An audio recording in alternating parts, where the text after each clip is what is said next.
Gujarat budget 2026-27ની બહુ ઝીણવટભરી ચર્ચા કરવાના છીએ. આજના આ વિશ્લેષણનો આપણો મુખ્ય ઉદ્દેશ બહુ સ્પષ્ટ છે. 4,80,000 કરોડથી વધુના આ વિશાળ બજેટના જે જટિલ આંકડાઓ છે તેને સમજવા. હા, અત્યંત સરળ અને રસપ્રદ રીતે ડીકોડ કરવા. કારણ કે અર્થશાસ્ત્રના ભારેખમ શબ્દોને આપણે બાજુ પર રાખીને સાચા અર્થમાં આ બજેટ જમીન પર શું અસર કરશે તે સમજવાનો પ્રયાસ કરીશું. બરાબર છે. તો ચાલો આને સમજીએ. કોઈપણ રાજ્યનું બજેટ એ માત્ર નાણાંની માયાજાળ નથી હોતું. તે રાજ્યના વિકાસની ધબકતી નાળી હોય છે. આ બિલકુલ સાચી વાત કહી.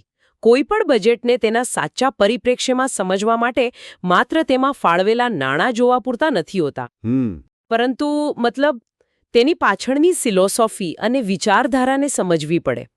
ગુજરાત સરકારે આ નવા બજેટ માટે એક ચોક્કસ થીમ અને 5 મુખ્ય સ્તંભ નક્કી કર્યા છે. ઓકે. આ બજેટ મુખ્યત્વે જ્ઞાન એટલે કે અંગ્રેજીમાં GYAN થીમ પર આધારિત છે. આ જ્ઞાન શબ્દ સાંભળવામાં બહુ જ આકર્ષક લાગે છે.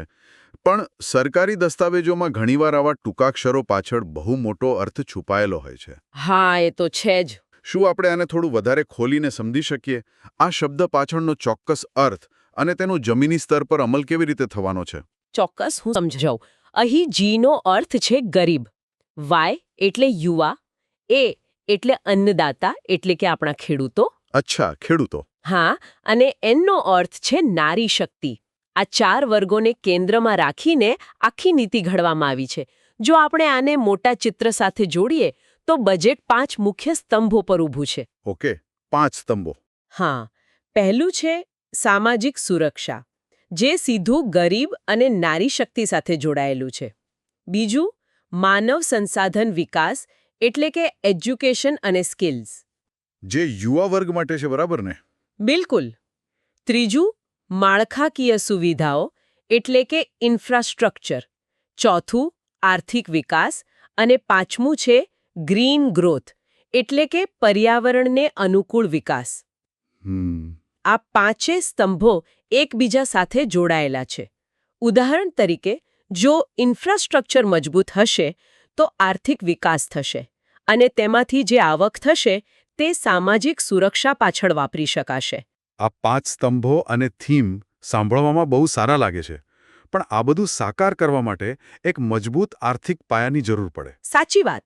માત્ર કાગળ પર યોજનાઓ બનાવી દેવાથી કામ નથી થતું. તિજોરીમાં વજન હોવું પણ જરૂરી છે.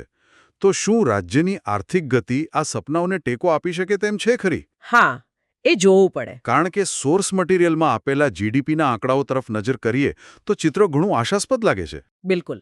આ આંકડાઓ ખરેખર રાજ્યની આર્થિક તાકાતનું ખૂબ જ સચોટ ચિત્ર રજૂ કરે છે. વિશ્લેષણ દર્શાવે છે કે ભારતની કુલ જીડીપીમાં ગુજરાતનું યોગદાન વર્ષ 2001માં માત્ર 5.1% હતું. ઓકે. પણ હવે તે વધીને 8.3% થઈ ગયું છે. આ કોઈ નાનો કૂદકો નથી. ના, જરાય નહીં. આ દર્શાવે છે કે છેલ્લા અઢી દાયકામાં રાજ્યે કૃષિ આધારિત અર્થતંત્રમાંથી ઔદ્યોગિક અને મેન્યુફેક્ચરિંગ હબ તરફ ખૂબ જ સફળતાપૂર્વક સંક્રમણ કર્યું છે. અને સૌથી નોંધપાત્ર વાત એ છે કે માત્ર છેલ્લા 5 જ વર્ષમાં રાજ્યની જીડીપી 1.5 ગણી વધી ગઈ છે. છેલ્લા 5 વર્ષમાં 1.5 ગણો વધારો. આ ખરેખર બહુ મોટી સિદ્ધિ કહેવાય. પણ અહીં એક સ્વાભાવિક પ્રશ્ન એ થાય કે જ્યારે આપણે જીડીપીના આટલા મોટા આંકડાઓ જોઈએ છીએ ત્યારે શું તે ખરેખર સામાન્ય માણસના ખિસ્સા સુધી પહોંચે છે? હા, આ સવાલ થવો વ્યાજબી છે. કારણ કે ઘણીવાર એવું બને કે અમુક મોટા ઉદ્યોગો કમાતા હોય અને જીડીપી વધી જાય, પણ સરેરાશ નાગરિકની સ્થિતિ એવી જ રહે. શું સોર્સ મટીરિયલમાં આ બાબતે કોઈ સ્પષ્ટતા છે? આ એક અત્યંત મહત્વપૂર્ણ સવાલ છે અને આનો જવાબ માથાદીઠ આવક એટલે કે પર કેપિટા ઇન્કમમાં છુપાયેલો છે. અચ્છા.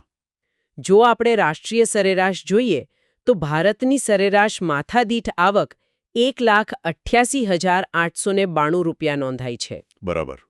તેની સામે ગુજરાતની સરેરાશ માથાદીઠ આવક 3,03,957 રૂપિયા છે. એટલે કે રાષ્ટ્રીય સરેરાશ કરતાં આ આવક લગભગ 1.6 ગણી વધારે છે. 1.6 ગણી? હા.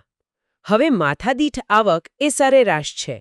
એટલે તેનો અર્થ એવો નથી કે દરેક વ્યક્તિ બરાબર 3 લાખ કમાય છે. હા, એ તો આપણે સમજી શકીએ. પણ તે આર્થિક સ્વાસ્થ્યનો એક બહુ જ મજબૂત સંકેત છે. એટલે કે એકંદરે રાજ્યમાં સંપત્તિનું સર્જન મોટા પાયે થઈ રહ્યું છે. પણ આ સંપત્તિનું વિતરણ કેવી રીતે થઈ રહ્યું છે તેનું કોઈ માપદંડ ખરું? હા, અને તે માપદંડ છે રોજગારી. રોજગારી, બરાબર. જો આવક માત્ર મુઠ્ઠીભર લોકો પાસે જતી હોત તો રાજ્યમાં બેરોજગારી ઊંચી હોત. પરંતુ આંકડાઓ બતાવે છે કે સૌથી ઓછી બેરોજગારી ધરાવતા રાજ્યોમાં ગુજરાત આખા ભારતમાં બીજા ક્રમે છે. વાહ, બીજા ક્રમે. એટલું જ નહીં, શ્રમ ભાગીદારી એટલે કે લેબર ફોર્સ પાર્ટિસિપેશન રેટમાં ગુજરાત ત્રીજા ક્રમે છે. આનો સીધો અર્થ એ થાય કે મોટી સંખ્યામાં લોકો સક્રિય રીતે કામ શોધી રહ્યા છે અને તેમને કામ મળી પણ રહ્યું છે. ઉદ્યોગો ધમધમી રહ્યા છે અને તેના કારણે લોકોને રોજગારી મળી રહી છે, જે અંતે માથાદીઠ આવક વધારે છે. આ આર્થિક તાકાતની વાત તો અદ્ભુત છે. હવે આ તાકાતનો ઉપયોગ સરકાર કેવી રીતે કરી રહી છે તે જોવું રસપ્રદ રહેશે. ચોક્કસ. બજેટના કદ અને ખર્ચની દિશા તરફ વળીએ. આ વર્ષે કુલ બજેટ 4,80,053 કરોડ રૂપિયાનું છે, જે ગયા વર્ષની સરખામણીમાં 10.2% મોટું છે. બરાબર છે. હવે અર્થશાસ્ત્રમાં બે શબ્દો વારંવાર સાંભળવા મળે છે: મૂડી ખર્ચ એટલે કે કેપિટલ એક્સપેન્ડિચર અને મહેસૂલી ખર્ચ એટલે કે રેવન્યુ એક્સપેન્ડિચર. આને સમજવા માટે જો એક સાદો વિચાર કરીએ. હા, કહો. શું આ એના જેવું છે કે આપણે ઘર ચલાવવા માટે જે રોજિંદુ કિરિયાણું લાવીએ તે મહેસૂલી ખર્ચ છે, અને જો બચત કરીને નવો સ્માર્ટફોન લઈએ તો તે મૂડી ખર્ચ છે? તમારું ઉદાહરણ સાચી દિશામાં છે, પણ તેને થોડું વધુ ચોક્કસ બનાવીએ. સ્માર્ટફોન એ લાંબા ગાળાની સંપત્તિ નથી, તેનું મૂલ્ય ઘટે છે. ઓ હા, એ વાત સાચી. તો પછી સાચું ઉદાહરણ શું હોઈ શકે? અસલ ઉદાહરણ એવું આપી શકાય કે ઘર ચલાવવા માટે કરિયાણું, લાઇટ બિલ, મેન્ટેનન્સ આ બધું મહેસૂલી ખર્ચ છે, જે રોજબરોજ વપરાઈ જાય છે અને તેમાંથી ભવિષ્યની કોઈ નવી આવક ઊભી થતી નથી. બરાબર છે. પરંતુ જો કોઈ વ્યક્તિ પોતાની બચતમાંથી નવું મકાન ખરીદે અને તેને ભાડે આપે અથવા નવો બિઝનેસ શરૂ કરવા માટે મશીનરી લાવે તો તે મૂડી ખર્ચ છે. તે લાંબા ગાળે આર્થિક ફાયદો કરાવે છે. અચ્છા, એટલે કે ઇન્વેસ્ટમેન્ટ ટાઈપનું. બિલકુલ. સરકારના સંદર્ભમાં સરકારી કર્મચારીઓના પગાર, પેન્શન, સબસિડી આ બધું મહેસૂલી ખર્ચ છે. જ્યારે નવા રસ્તા બનાવવા, ડેમ બાંધવા, નવી મેડિકલ કોલેજ ઊભી કરવી આ બધું મૂડી ખર્ચ છે. સમજાયું. તો આ બજેટમાં આ બંને ખર્ચ વચ્ચેનું સંતુલન કેવું છે? આ જ બજેટની સૌથી મોટી આહા મોમેન્ટ છે. એવું છે? સરકારે કુલ બજેટમાં 10.2%નો વધારો કર્યો છે.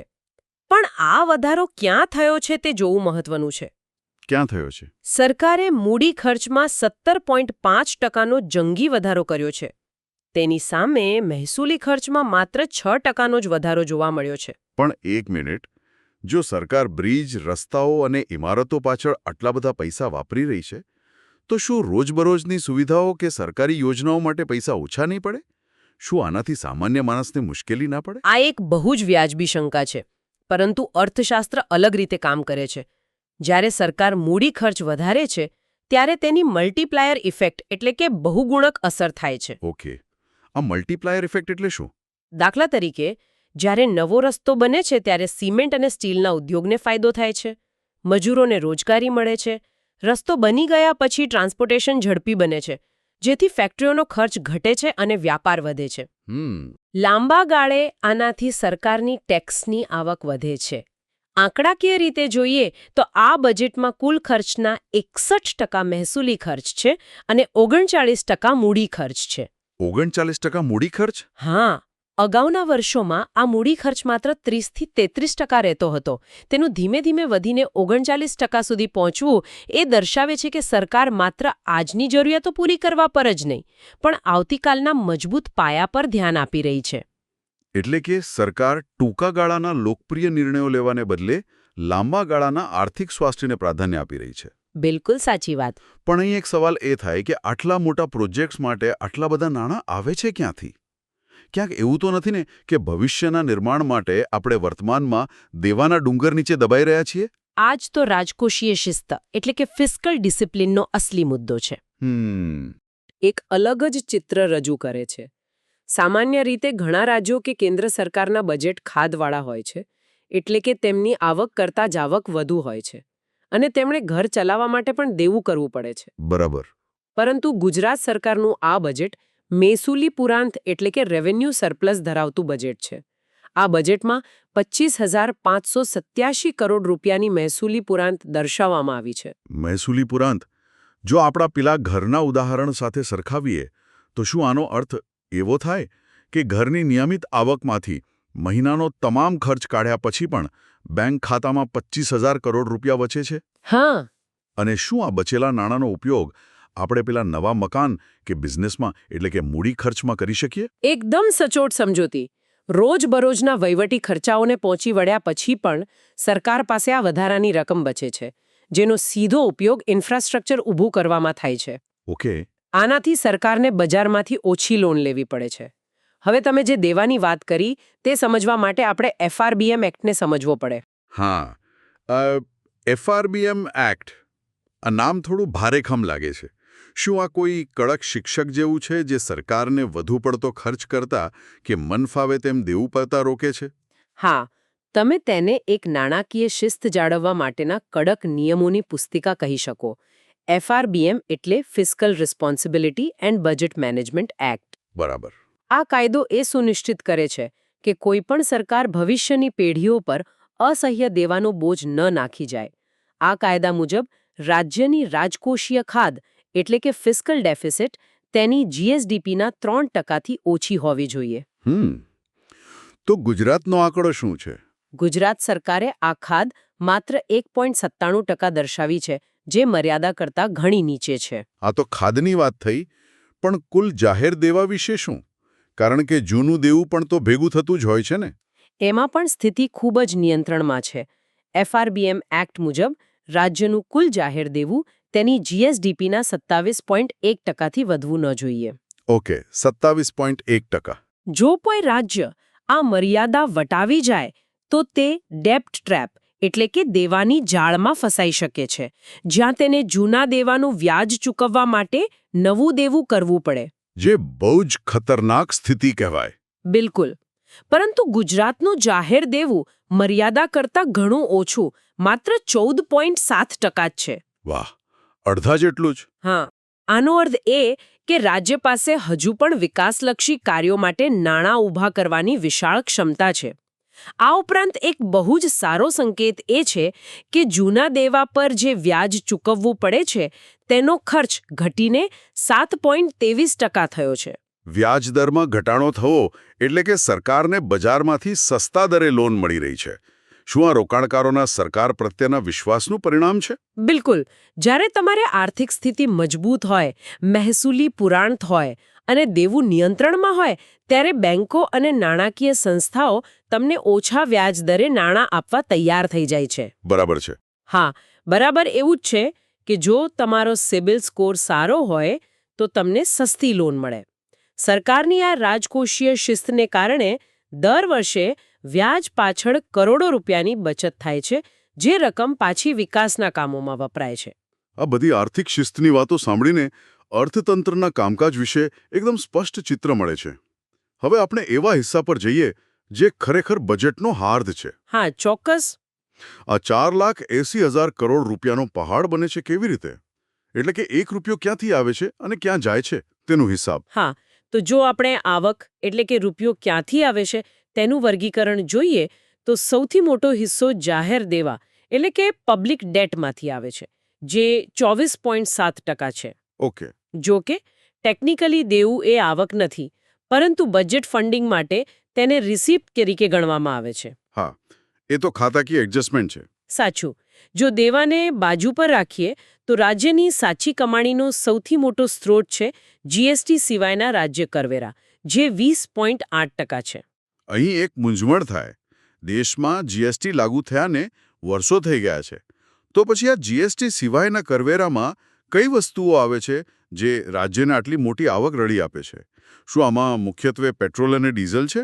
હા, તમે બરાબર પકડ્યું. પેટ્રોલ, ડીઝલ અને એવિએશન ફ્યુલ પરનો વેટ, દારૂ પરની એક્સાઇઝ ડ્યુટી, જ્યાં છૂટ હોય ત્યાં, બરાબર. પ્રોપર્ટી ખરીદતી વખતે ચૂકવવી પડતી સ્ટેમ્પ ડ્યુટી અને રજિસ્ટ્રેશન ફી તથા વીજળી પરનો વેરો આ બધી બાબતો જીએસટીની બહાર છે અને રાજ્ય સરકારો માટે આવકનું બહુ મોટું સાધન છે. અચ્છા, અને બાકીની આવક? તે પછી ત્રીજા ક્રમે આવે છે સ્ટેટ જીએસટી, એટલે કે SGST, જેમાંથી 19.8% આવક થાય છે. અને ચોથા ક્રમે છે કેન્દ્રીય કરવેરામાંથી મળતો હિસ્સો, જે 14.2% છે. આ કેન્દ્રીય કરવેરામાંથી હિસ્સો એટલે શું? નાણાં પંચની ભલામણ મુજબ કેન્દ્ર સરકાર પોતાની કુલ કરવેરાની આવકમાંથી અમુક હિસ્સો રાજ્યોને ફાળવે છે. આ તે રકમ છે. ચાલો, તિજોરી કેવી રીતે ભરાય છે તે તો સમજી લીધું. હવે આ તિજોરીમાંથી નાણાં ક્યાં જાય છે તેની વાત કરીએ. સોર્સ મટીરિયલમાં ખર્ચ માટે એક બહુ જ રસપ્રદ વર્ગીકરણ પદ્ધતિનો ઉલ્લેખ છે, જે કેન્દ્ર સરકારે ક્યારની બંધ કરી દીધી છે. હા, અહીં નોંધવા જેવી બાબત એ છે કે અગાઉ દેશમાં ખર્ચને વિકાસલક્ષી એટલે કે ડેવલપમેન્ટલ અને બિનવિકાસલક્ષી એટલે કે નોન ડેવલપમેન્ટલ તરીકે વર્ગીકૃત કરવામાં આવતો હતો. બરાબર. કેન્દ્ર સરકારે હવે આ પદ્ધતિ બંધ કરી દીધી છે, પરંતુ ગુજરાત સરકાર હજુ પણ આ જૂની પણ સમજવામાં અત્યંત સરળ પદ્ધતિનો ઉપયોગ કરીને જ આંકડાઓ રજૂ કરે છે. અને આ વર્ગીકરણ મુજબના આંકડાઓ ખરેખર બહુ ચોંકાવનારા છે. સોર્સ મટીરિયલ મુજબ રાજ્યનો કુલ વિકાસલક્ષી ખર્ચ 64.9% છે. હા, જ્યારે બિનવિકાસલક્ષી ખર્ચ માત્ર 22.2% છે. અહીં બિનવિકાસલક્ષી એટલે પેલા રોજબરોજના ખર્ચાઓ, બરાબર ને? જેમ કે વ્યાજની ચૂકવણી, સરકારી કર્મચારીઓના પગાર, પેન્શન, વહીવટી ખર્ચ વગેરે. બિલકુલ. અને 64.9% વિકાસલક્ષી ખર્ચ એ ખૂબ જ મોટો અને હકારાત્મક આંકડો છે.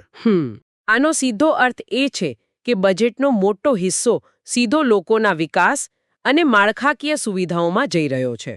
આ રકમ સમાજના એવા ક્ષેત્રોમાં રોકવામાં આવે છે જે રાજ્યનું ભવિષ્ય નક્કી કરે છે. તો આ 64.9%ની અંદર પણ સરકાર કયા ક્ષેત્રોને સૌથી વધુ મહત્વ આપી રહી છે? ટોચના 3 ક્ષેત્રો કયા છે જ્યાં આ નાણાં ઠલવાઈ રહ્યા છે? વિકાસલક્ષી ખર્ચાઓના ટોપ 3 ક્ષેત્રો પર નજર કરીએ તો સૌથી વધુ ખર્ચ શિક્ષણ, રમતગમત, કલા અને સંસ્કૃતિ પાછળ ફાળવવામાં આવ્યો છે, જે કુલ વિકાસલક્ષી ખર્ચના 20% છે. 20% શિક્ષણ પાછળ? હા, આ કોઈ નાની રકમ નથી. આમાં નવી શાળાઓ બનાવવી, સ્માર્ટ ક્લાસરૂમ્સ તૈયાર કરવા, યુનિવર્સિટીઓનું આધુનિકીકરણ અને શિક્ષકોની તાલીમ જેવી બાબતોનો સમાવેશ થાય છે. બરાબર. બીજા ક્રમે સ્વાસ્થ્ય, પોષણ અને સામાજિક સુરક્ષા આવે છે, જેના માટે 19%ની ફાળવણી કરવામાં આવી છે. ઓકે. આમાં નવી હોસ્પિટલ્સ, આરોગ્ય કેન્દ્રો અને કુપોષણ દૂર કરવા માટેની યોજનાઓ સામેલ છે. અને ત્રીજા ક્રમે કૃષિ, સિંચાઈ અને ગ્રામ વિકાસ છે, જેને 17% ફાળવવામાં આવ્યા છે. જેમાં નહેરોનું નેટવર્ક વધારવું, સોલર પંપ માટે સબસિડી આપવી અને ગ્રામીણ રસ્તાઓ બનાવવા જેવા કાર્યો થાય છે. જો ધ્યાનથી જોઈએ ને તો આ આંકડાઓ બજેટની શરૂઆતમાં આપણે જે જ્ઞાન થીમની વાત કરી હતી તેની સાથે એકદમ સચોટ રીતે જોડાય છે. હા, એકદમ. શિક્ષણ અને સ્વાસ્થ્ય પર સૌથી વધુ ધ્યાન, એટલે સીધી રીતે યુવા અને નારીનો વિકાસ, અને કૃષિ પર 17%નો જંગી ખર્ચ, એટલે આપણા અન્નદાતાનો વિકાસ. બજેટની ફિલોસોફી અને તેના આંકડાઓ વચ્ચે આટલો સ્પષ્ટ તાલમેલ ભાગ્યે જ જોવા મળતો હોય છે. અને આ જ બાબત આ બજેટને અત્યંત સંતુલિત બનાવે છે. જો આપણે આખી ચર્ચાને એક વ્યાપક પરિપ્રેક્ષ્યમાં જોઈએ તો એક સામાન્ય નાગરિક માટે આ બજેટ શા માટે મહત્વનું છે તે સમજાય છે. સાચી વાત. કોઈપણ રાજ્યનો સાચો વિકાસ માત્ર મોટી ફેક્ટરીઓ નાખવાથી નથી થતો. તે તેના નાગરિકોના માનવ સંસાધન વિકાસમાં રહેલો છે. બિલકુલ. જ્યારે સરકાર શિક્ષણ અને સ્વાસ્થ્યમાં 20 અને 19% જેટલું જંગી વિકાસલક્ષી રોકાણ કરી રહી છે, ત્યારે તે આવનારી પેઢીઓના ભવિષ્યને સુરક્ષિત કરી રહી છે. સાથે જ મહેસૂલી પુરાંત અને FRBM મર્યાદાથી ઘણું ઓછું દેવું એ વાતની ખાતરી આપે છે કે આપણા બાળકો પર ભવિષ્યમાં આર્થિક બોજ ઓછો રહેશે. આ બધી જ બાબતો સાંભળ્યા પછી એક વાત તો દીવા જેવી સ્પષ્ટ થાય છે કે આયોજન આર્થિક રીતે શિસ્તબદ્ધ છે અને દિશા લાંબા ગાળાની છે. આંકડાઓની દ્રષ્ટિએ બજેટ ખૂબ જ મજબૂત છે. હા, પણ આ આખી ચર્ચા અને આંકડાઓના વિશ્લેષણમાંથી એક બહુ જ ઊંડો વિચાર પ્રેરક પ્રશ્ન જરૂર જન્મે છે, જેની પર કદાચ નીતિ નિર્માતાઓ અને સામાન્ય લોકો બંને વિચારવાની જરૂર છે. ચોક્કસ. જ્યારે આંકડાઓ આટલા મોટા હોય ત્યારે તેની પાછળના અમલીકરણના પ્રશ્નો ઊભા થવા સ્વાભાવિક છે. આપણે જોયું કે બજેટનો આટલો મોટો હિસ્સો શિક્ષણ, સ્વાસ્થ્ય અને ઇન્ફ્રાસ્ટ્રક્ચર જેવા ક્ષેત્રો પર ખર્ચાઈ રહ્યો છે. પરંતુ શું માત્ર નાણાંની જંગી ફાળવણી કરી દેવી એ જ પૂરતું છે? આ જ સૌથી મોટો પ્રશ્ન છે. આર્ટિફિશિયલ ઇન્ટેલિજન્સ, મશીન લર્નિંગ અને ઝડપી ટેકનોલોજીકલ બદલાવોના આજના યુગમાં જ્યાં રોજગારીના સમીકરણો અને સ્કિલ સેટની વ્યાખ્યાઓ રોજે રોજ બદલાઈ રહી છે, ત્યાં શું આ ખર્ચની ગુણવત્તા આવનારા દાયકાના પડકારો ઝીલવા માટે તૈયાર છે ખરી? બરાબર છે. ઉદાહરણ તરીકે, કરોડોના ખર્ચે શાળાઓની ઇમારતો તો બની જ જશે, પરંતુ શું ત્યાં અપાતું શિક્ષણ આવતીકાલના ડેટા ડ્રીવન પડકારો માટે આપણા યુવાનોને તૈયાર કરવા પૂરતું છે? સ્વાસ્થ્ય ક્ષેત્રે ઇમારતોની સાથે શું આધુનિક રિસર્ચ પર પૂરતું ધ્યાન અપાઈ રહ્યું છે? આ ખરેખર બહુ જ ગંભીર વિચાર છે. નાણાંની ફાળવણી એ માત્ર પ્રથમ પગથિયું છે.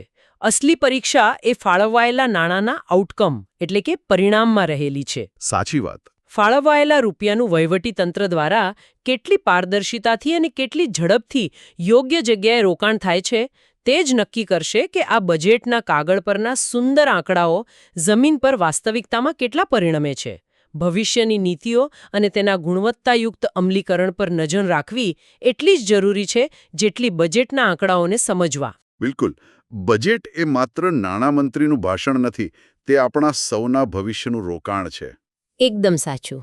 આજના આ ગહન વિશ્લેષણમાં આપણે ગુજરાત બજેટ 2026-27ની આર્થિક તાકાત, તેની પાછળની રાજકોષી શિસ્ત, મૂડી ખર્ચનું મહત્વ અને વિકાસલક્ષી ખર્ચની દિશા વિશે વિગતવાર અને સરળ ચર્ચા કરી. આશા છે કે આ ચર્ચા દ્વારા સાંભળનારાઓને આર્થિક બાબતો અને સરકારી આયોજનને જોવાનો એક નવો અને સ્પષ્ટ દૃષ્ટિકોણ મળ્યો હશે. મને પણ એ જ આશા છે.